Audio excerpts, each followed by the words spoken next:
I'm Daisy Blake. I'm 19 and I'm from Saco. I went to TA, graduated in 2017, and now I'm at USM studying international business, and I'm also adding communications. And yeah, I'm a full-time student and YouTuber, and I used to own, or I still own Style Me Prom, but it's kind of on a little vacation right now. Because my mom, like, she's a full-time doctor, so she obviously, and she has 5 kids, so, like, obviously she has her hands full with that, and so when we made it into a store, it was hers financially, mostly because I was under 18, but I pretty much operated the whole thing, so I can't really operate it remotely. Right now we're just doing, we have, like, stock that we still have that we have been selling through our Facebook page. We used to have a location in the Old Port in conjunction with a hair salon, and then we ended up moving to a space in the main mall for the 2017 prom season, so between January and May. We closed the one in the Old Port and opened the one in the mall. So we had the one in the Old Port between 2014 and 2016, and then we had the one in the mall in just 2017. I did pageants and modeling since I was 10, and seeing the prices of the dresses, obviously, you know, from prom shopping, can get pretty expensive. And my mom was working with this woman named Erin O'Valley, who does, like, stuff on the news, and she was planning on opening, like, some kind of dress boutique, beauty bar, hair salon hybrid. And so my mom was, like, the dress side, and then Erin was the hair side. And so we, at first, were carrying, like, just boutique styles and added the formal wear as well. I also forgot to say, my mom used to operate the dress store as Christine Blake Designs out of her doctor's office on the weekends. And I worked there when I was, like, 14. But I didn't operate it at that point. The summer of 2016, I worked there full time, and then we had moved all the stock out from the Old Port in October, and then once we opened in the mall, I pretty much operated the whole thing, from, like, ordering stock, being a stylist in store, like, hiring employees, doing payroll, like, making hours, stuff like that. I've always kept busy, so I think that multitasking is one of my strengths, but I did take a heavy workload while I was in school. I always took, like, honors and AP classes, and then I also, I was in the TA Players, so I was in the musical. So one of the sacrifices I had to make was, instead of auditioning to be, like, in the ensemble or to be, like, in the show, I did tech instead, which was still a big commitment, but it was less of a time commitment in the beginning part of the year. But it was just time management, and when I was scheduled to be in the store, obviously all of my focus was on that, and I learned to prioritize my time. So we worked with different wholesalers.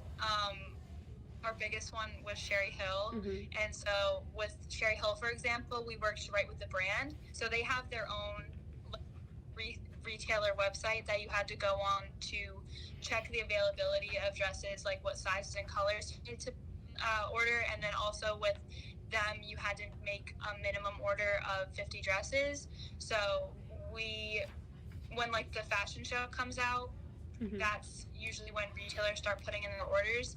So we had to put in our orders, like, say for Prom 2017, we had to put in the order for the stock in fall 2016. So when everyone was shopping for homecoming, I was looking at Prom.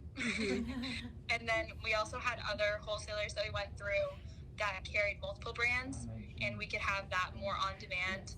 And so we had a variety of labels and prices. We wanted to make sure there was something that everyone could afford.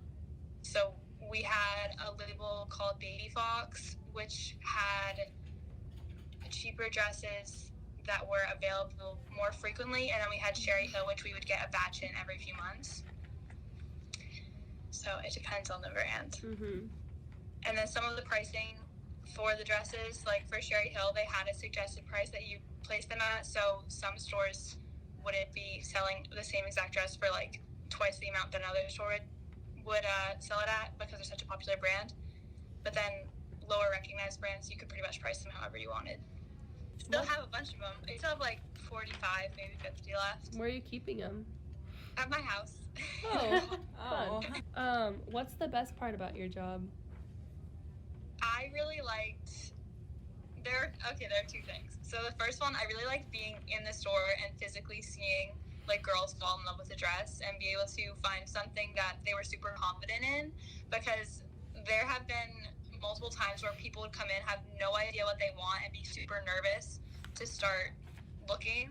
But then once they like put on their favorite dress, you could just see them light up, and it was just such a rewarding feeling to know that like I was making girls' lives like a little brighter, a little more sparkly.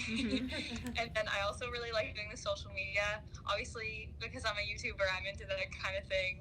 But my Instagram that I ran for Style Me got like 5,000 followers in the time that we had the store, and it was fun to like repost people's pictures and like put inspiration up. And it was a good way to market our store, obviously, because our target audience is always on Instagram. And it was cool that I was the age group of the target audience, so I felt like I had kind of a upper hand to some of these people that are running stores as like middle-aged women. At the beginning, I was super nervous because my mom... So in October of 2016, my mom was just going to close the store, sell off the stock we had, and not do it anymore. But then it was almost time for my prom, and I like really wanted to have the experience of like, ordering my dress through her retailers and like helping my friends find their dresses and stuff. And so my mom was like, if you want to keep doing it, you have to do it like mostly by yourself. Like I have a full-time job, like I can't be doing this all the time. So I was super nervous to like start it. And in the beginning, it was like hard in the beginning, obviously, because we weren't sure what we were jumping into, especially in the mall where there's so much like foot traffic. And so it was a little difficult to manage my time in the beginning, but then once I got a hang of it and like knew where my priorities needed to lie in terms of like when was time for school, when was time for my social life, and when was time for work, then it was pretty good. I think that having a place where girls can find something that will make them feel more confident is, like, as I said, such a rewarding feeling to have people be able to find their dream dress and to be able to like put it on and feel like they can run the world. And then it's also cool like meeting other people from around the area. And so like I've made quite a few friends like just from being in the store, and like we ran a fashion show one time and I did like a model search for that, and I ended up becoming friends with a lot of people that were involved with that. And so it was a cool like networking opportunity, and then also it was really rewarding to see the finished product of like from trying the dress on in the store to like seeing their pictures from prom. I thought it was cool. But there have been a few like DMs we've gotten on our Facebook and Instagram from people's moms about saying how like radiant their daughters were when they got to wear their dress, whether it be like a pageant or a like prom or some kind of formal, that they just felt so much themselves, and that they were thankful that like our staff could be a welcoming community for them if they weren't particularly like social or knowing what they wanted to get, if you know what I mean. Yeah. So that was, it made my heart really happy. This might sound really corny, but like follow your heart and like follow your dreams. If there's something that you want, go after it. And if you have the dedication and you really put your all into it, then you're going to get a good return. I personally am someone that I like to think far into the future, but realistically, like if you told me when I was at TA I'd be sitting right here, right now, I would have laughed in your face. So like, I just figured out my plan for next year like last week. So knowing where this is going to go is, I'm not really sure. I'd like to take it back up someday and to open it back up and have like a physical storefront, but I think right now it's just going to operate online because I'm not really in a place to be in one place, if you know what I mean. Yeah. Mm-hmm. I'm like looking to see the world for a little bit.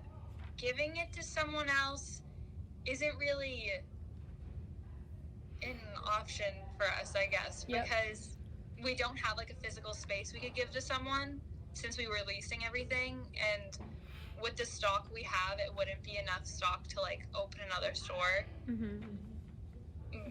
But as far as like someone taking it over, I feel like it'd be the same as just like starting from scratch.